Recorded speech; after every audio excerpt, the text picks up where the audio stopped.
Welcome to the BrightWord Books podcast, where we bring you inspiring conversations with authors who share stories and resources that make a lasting impact. In today's episode, we're joined by author Pat Mann, who introduces us to her book, Teacher-Friendly Bible Lessons on Short Notice. Now, this unique resource offers 52 ready-to-use Bible lessons that are designed for students from grade 6 through to adult. So, whether you're leading a classroom, filling in as a substitute teacher, hosting an in-home Bible study, visiting a nursing home, or even teaching in a prison ministry, this book provides a complete year's worth of lessons with little or no preparation required. Each lesson comes with scripture, a summary, life application questions, a suggested prayer, and even a Bible quiz to make teaching both effective and simple. So stay with us as we dive into the heart of this book and discover how it can empower anyone, even those with no prior teaching experience, to share meaningful Bible lessons with confidence. So there we go. Pat, it's lovely to see you again. Obviously, we spoke a while ago, didn't we? Yes. So yeah, great to see you. So could you start off then by sharing what inspired you to write teacher-friendly Bible lessons on short notice? Well, there was a need for it. I was an education director at a church, and the Sunday school teacher who teaches junior high, let's say, calls in and says she can't come that day because of a sick child or something. And so I have to go grab somebody and send them into that class because I teach a class also, and tell them to go in there and do something, read some hymn lyrics or something. I didn't have a way for them to prepare a lesson, so that's what inspired me to write that book in the first place, is because of a need. I've always written my own lessons when I teach a Bible lesson. And so I had a lot of them in the computer, and I just went to the computer and selected the 52 lessons that are in the book and made them teacher friendly. I reformatted it so that it would be teacher friendly.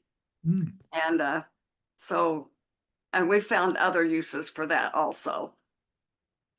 It sounds like a great resource, and it's really, it's funny, isn't it, how these things come about when, you're faced with a bit of adversity. So in other words, you've got a whole bunch of people who are waiting for something to happen, and suddenly it clicks.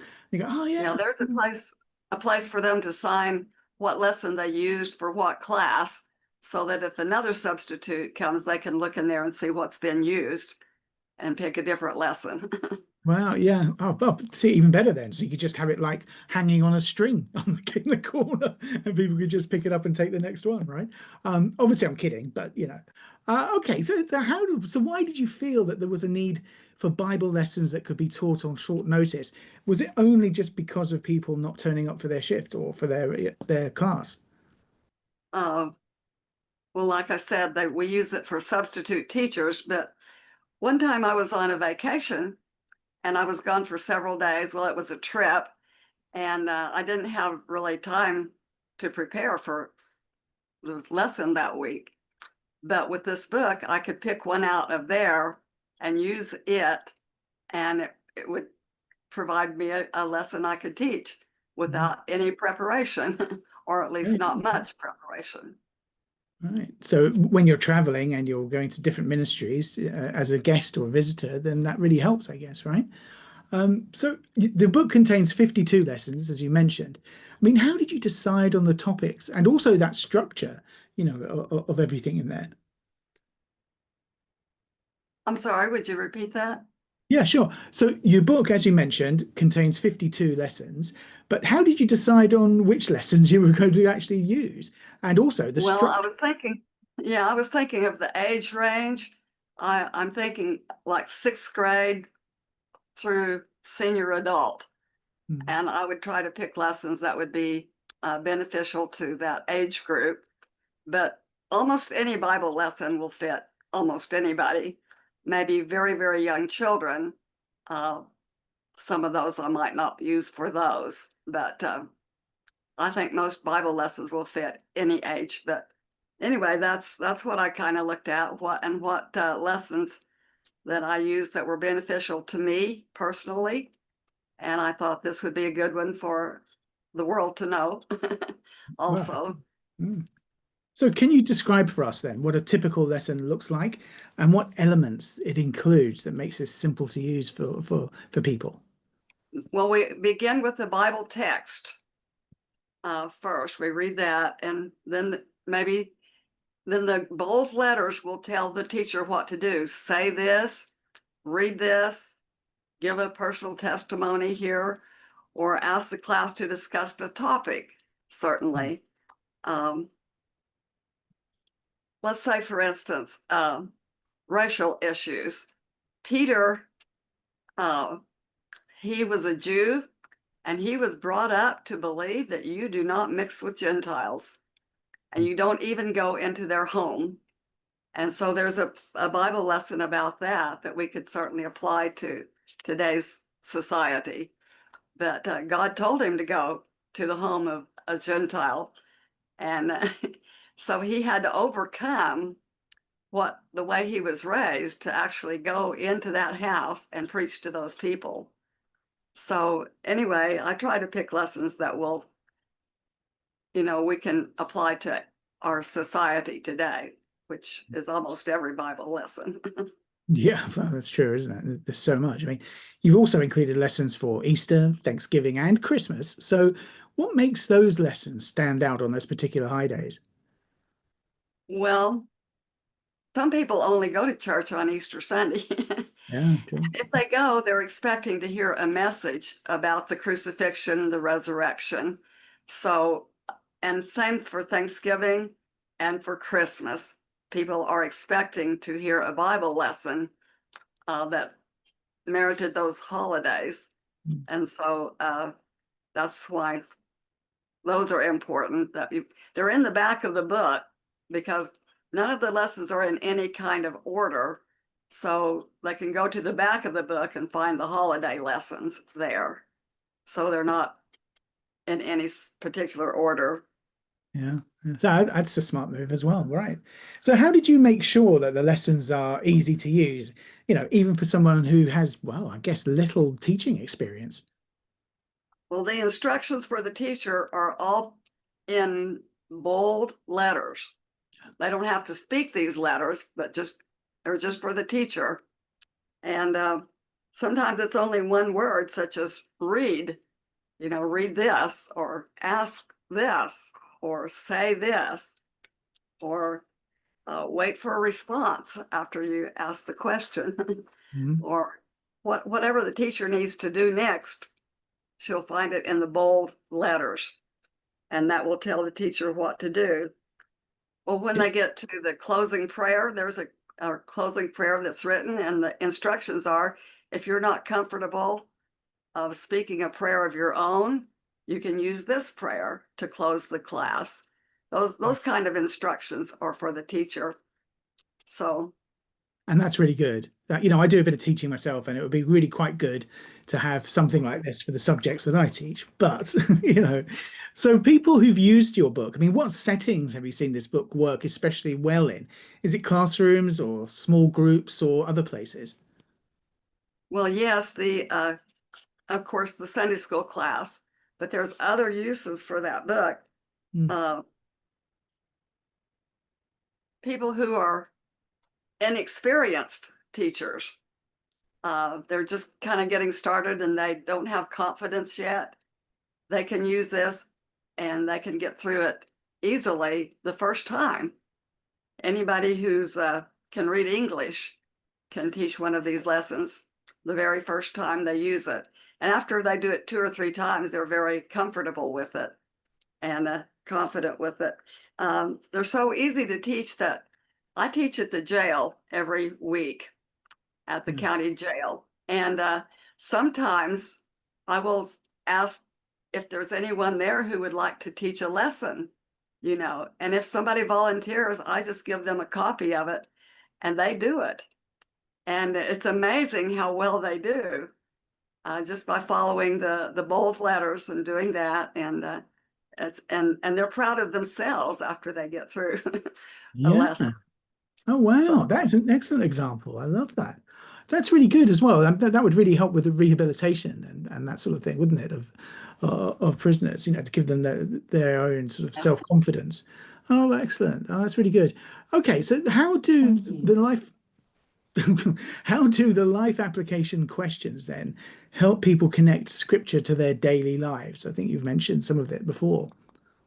Well, that's the point of teaching Bible lessons, is to bring the lessons from the Bible, the characters and everybody, into our personal lives that should apply to us personally. And so we just they one of the questions was, if you would pick a phrase from today's lesson to think about this week, which one would you pick? Or I might ask, what can we learn about God from this lesson? What can we know about God? Or um, oh, it's just to bring it into their personal lives. If we don't apply the Bible lessons to our lives, there's not much use in teaching Bible lessons if they don't help us personally with what we're doing day by day. Yeah, exactly. Yeah, that's true. That's true. So, what do you think then are some of the biggest challenges that new Bible teachers face? I mean, how does your book help with those challenges? Well, a new Bible teacher needs to develop confidence. Mm. And like I told you about the women at the jail, after they do it one or two times, they do it with more confidence. I can see that change in them. That if they use this book, then they're going to be confident, and they won't be anxious about presenting a lesson, and they will have also gained a treasure of biblical knowledge that they will get from these lessons. Not every Bible lesson is in this book. I don't know if you could write enough books to get all the lessons in it, but Right. uh, they will still have the experience of teaching a lesson, and the main points, and offering prayers and things like that from their own heart. They're growing. They're growing as Christians. Mm. So um, and and if they want to teach a lesson on a topic that's not in this book, they will at least have the structure, and they can prepare a lesson by using, we need to review the main points. We need to see how it applies to life. And we even have a quiz in case we need more time. That's a good point. That has nothing to do with the lesson. No, no, exactly. Oh, good point though. Yes, that's very true. So whilst you're doing that and developing, the structure for the book and all of these things, I mean, were there any particular scriptures or themes that stood out to you while developing these lessons? Yes, there's almost all of them do, but um, I like the descriptions of the foolish man and the wise man, Mhm. because we all make so many decisions every day. And I like to weigh my own decisions and to see where it fits. Was it a foolish decision or was it a wise decision? And I think King David is a good example of that. And Mephibosheth, um, David chose not to slay Mephibosheth. He was a grandson of King Saul. And usually, when a new king overcomes a past king, they destroy all the heirs to the throne. They don't want their throne to be threatened. But David didn't do that with Mephibosheth. He was Saul's grandson and the son of David, his best friend. But David uh, did not destroy him. He was afraid that's what was going to happen. Mephibosheth did. But David took him into his own home, he ate at his table with his own sons all the time. And Mephibosheth didn't do anything to deserve that. And that is grace in its purest form. Because I don't deserve, salvation or anything that God does for me. I didn't do anything to deserve it, that God just did it because of grace. And so uh, I think that was a good example from the scriptures. Well, that's true. Uh, Definitely shows grace. Yeah, I love that. So yeah. so far then, I mean, sorry, go ahead. Oh, I was just going to say there's another lesson that It seemed in Psalm 73, it seemed like there was a person who was about to lose faith. He looked at the wicked and see how well they're doing and they're prospering, and they don't have troubles and I have troubles, and they don't. So what good is it to have a life of faith? And then it goes on to teach that this person went to the house of God for worship, and then he understood the end of those wicked people. And he understood why even though they're prospering and he's not, in the end, it's all going to be a different story. Yeah, you got So, to pay for it, haven't you? Really, I think that's the thing, isn't it? So great. So what have readers and teachers said to you so far? What sort of feedback have you had? well, I can tell you, my book until recently hasn't been noticed very far and wide, just in my hometown mostly. But someone did send me an email telling me that how the book has helped her teach a class. And she especially spoke about how easy it was to follow the directions. It was easy to follow. And those who teach at the jail often tell me about discussions that they have. They all use that book. Everybody who teaches at the jail, they use that book. And most of them, well, three of them, we have four that teach, and three of them were inexperienced. So Mm, they all use that book. And they sometimes tell me about the discussions they have with their class at the jail. They have some who teach men and some who teach women, but they comment on that quite a bit. And some of the churches, they want that book in their library mm, uh, for any kind of way they want to use it, especially when they need a quick lesson and they don't know what. They need a substitute. Somebody who was going to do it can't do it. So they can take that book and use it. yeah, yeah. Well, I can see it being a fabulous resource. I really can. So, I mean, do you have any plans then to create more resources like this in the future? In the future, I don't know if I write another book like that or not. There's plenty of more Bible lessons in the Bible, Mm, but lately I've been thinking about writing a series of lessons from the book of James. And I've started the introductory to that already, but I don't know if that will ever make it to the publishing house. right. But I might like to do that. Uh, so, Well, that'll be good. But I think, at the end of the day, this is really quite an interesting resource. I'm sure that the churches all over the world would yes. really benefit from having, copies of your book there. So I'm really excited to see what happens in the future with this because I just think it's great. Just makes life so much easier for everybody and keeps people involved as well, right? Because if there are prompts in the book, while you're talking through the lessons, that means that everyone is engaged, because it's, as you say, it's bringing everything to a sort of, I guess, realistic and real world view, right? So finally, then, because we're running out of time again, Pat, what's your hope for readers and teachers who use teacher-friendly Bible lessons on short notice? What do you hope they get out of that? Well, let's see. What would I hope for from this book is that uh, my main two goals is evangelism, pointing people to salvation in Jesus Christ, and then to help Christians to grow in their faith is the main thing. But I'm hoping to have a lot more people who are willing to teach the Bible lessons after they have used this book and they realize they can do it, and they'll get better at it. They'll get better at it, and they'll be writing their own lessons. But they can use the structure that I have uh, in my lessons to build their own lessons. So I'm hoping we'll have many, many more Bible teachers. Yeah, Okay. absolutely. Because And not everyone maybe, is, sorry.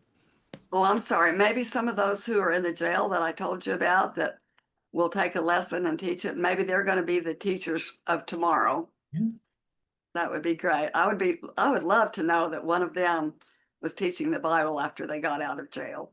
yeah, that would They be don't stay in jail for years. It's a county jail. They're only there for months. okay. Right. They're going to prison, then they will go for years. Ah, But there was a woman who was sentenced to a life sentence in prison, and she became a Christian while she was in county jail. But when she got to prison, then she asked for a copy of that book, and she began to teach lessons to the inmates in the prison out of that book. And she became like the chaplain there in that prison, and she completed her life sentence. She passed away this year, and we kept in touch by mail. But she's served her last life sentence, and she's gone on now, and I really really miss her. Yeah. Oh, we see that's it. Well, that makes it worthwhile then, doesn't it? Not everyone can be a Bible scholar or as knowledgeable as, say, you. Exactly. And I think that's the way. I mean, even I would try, you know, because I think it's great. No, I really do. So hopefully you'll start getting some orders from all over the world now that you've been on today's episode. And Pat, that wraps up today's episode, really, of the BrightWord Books podcast. A Well, it special was thank nice you. talking to you. Nice Absolutely. It's always good to talk to you. And says thank you very, very much, Pat Mann, for sharing your insights on teacher-friendly Bible lessons on short notice. Now, remember, everybody, this book, as you've been hearing, is a valuable tool for teachers, group leaders, and anyone looking to share God's word in a practical and accessible way. Now, if you'd like to explore the full collection of lessons and put this resource into practice, make sure that you grab your copy today on Amazon. Thanks for listening, and be sure to join us again for more conversations with authors who inspire, teach, and uplift through their books. Until next time, take care and keep reading. And Pat, it's been a joy to talk to you again. Take care. All right. Thank you very much. Thank you. Bye bye.